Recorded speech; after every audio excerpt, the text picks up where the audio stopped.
আবার কি নিতে এসেছিস? ম্যাডাম, আমি আপনাদের জন্য গ্রাম থেকে তাজা সবজি নিয়ে এসেছি। আরে পিসি, কেমন আছিস? আমি ভালো আছি সাহেব। আরে বাইরে দাঁড়িয়ে আছিস কেন? ভিতরে আয়। 1 মিনিট, এই জুতা বাইরে রাখ। জানি না কোথাকার কোন ময়লা আছে এই জুতায়। এই জুতা আমার ঘরে নিয়ে আসবি? মাফ করবেন মেম সাহেব।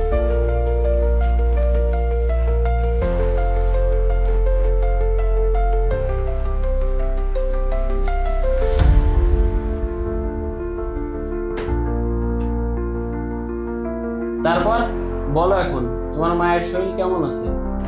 হ্যাঁ সাহেব, মায়ের শরীর আগের থেকে অনেকটা সুস্থ আছে, তবে একটু দুর্বল আছে। ডাক্তার বলেছে একটু রেস্ট করলে ঠিক হয়ে যাবে। আর গ্রামের সবকিছু ঠিক আছে তো? হ্যাঁ সাহেব, সবকিছু ঠিকই আছে। আপনি যে টাকা দিয়েছিলেন না, ওই টাকায় আমার মায়ের চিকিৎসা অনেক ভালোভাবে হয়ে গেছে। তোমার মা আমাদের বাড়িতে 7 বছর কাজ করে, আর এরকম পরিস্থিতিতে তুমি আমার কাছে আসবে না তো আর কার কাছে আসবে? আর কোনো কিছু প্রয়োজন হলে আমাকে বইলো। না না সাহেব, আর কিছু দরকার নেই। আমার মা বলেছিল আপনাদের কাছে এই সবজিটা পৌঁছে দিতে। হ্যাঁ, তোমার মা যখন আসে গ্রাম থেকে সব সময় আমার জন্য তাজা সবজি নিয়ে আসে। তুমি বসো এখানে, আমার একটা ইম্পর্টেন্ট কল আসছে, আমি আসতেছি। জি সাহেব। আরে তুই কোথায় বসতে যাচ্ছিস? জানিস না এটা কত দামি সোফা? ওই নিচে গিয়ে বস। মাফ করবেন মেম সাহেব।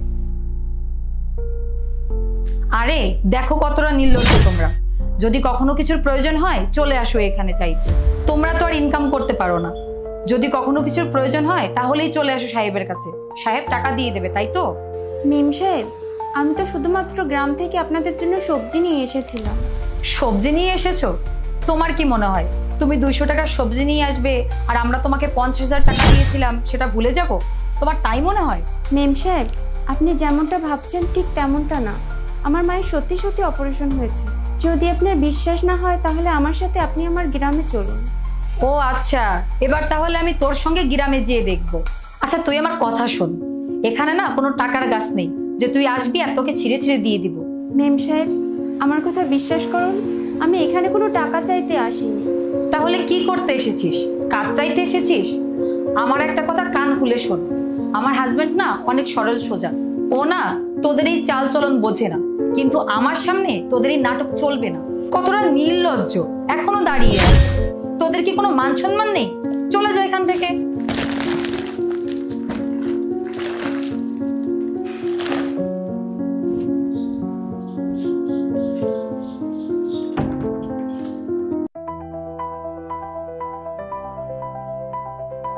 মেরিন, প্রীতি কোথায় গেছে?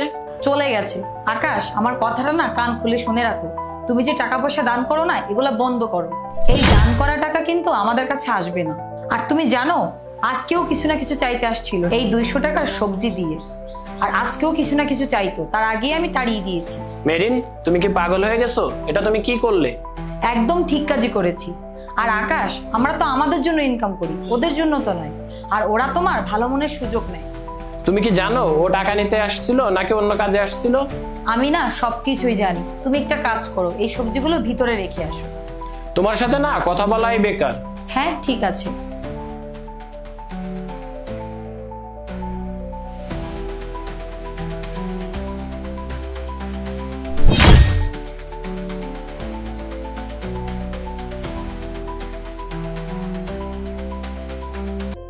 স্যার, আপনি আমাদের খারাপ সময়ে অনেক সাহায্য করেছেন, এজন্য আপনাকে অনেক অনেক ধন্যবাদ।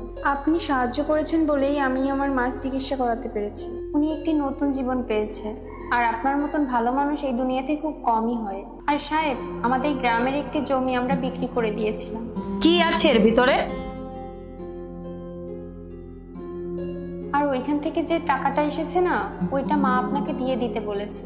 আপনি যে টাকাটা দিয়েছিলেন না, ওই টাকাটা এই প্যাকেটের ভিতর রয়েছে। আর আমার মা প্রতিবারের মতন এবারও আপনার জন্য তাজা সবজি পাঠিয়েছে। আর সাহেব, আবারও আপনাকে অনেক অনেক ধন্যবাদ জানাচ্ছি আমাদের সাহায্য করার জন্য। টাকা চাইতে এসেছিল নাকি অন্য কিছু করতে এসেছিল? আর মেরিন, আমি ওদেরকে এই জন্য টাকা দিই নাই যাতে ওরা আবার আমাকে ফেরত দিবে। ওদের প্রয়োজন ছিল তাই আমি ওদেরকে সাহায্য করছি।